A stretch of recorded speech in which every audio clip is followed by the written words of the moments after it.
manzon Allah sallallahu alaihi wasallam yace man qala hina ya'awi ila firashihi,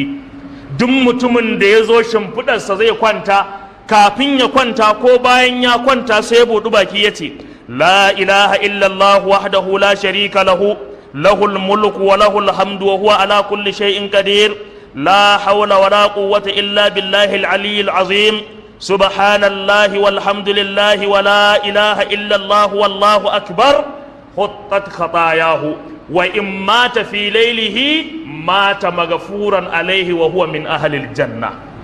manzon Allah sallallahu alaihi wasallam yace duk mutumin da yazo kwanciya bacci sai ya karanta wannan addu'a, gaba ɗaya zunubansa an yafe masa, sannan kuma ya kwanta a matsayin wanda aka gafarta wa zunubansa. Annabi ya ce da tsautsayi zai sa a wannan daren ya mutu bai tashi ba, kana min ahli jannati, sunansa dan aljannar firdausi. Wannan hadisi ya tabbata a cikin sahihu targhib, nambar hadisi na 600 da kwaya 7 dai.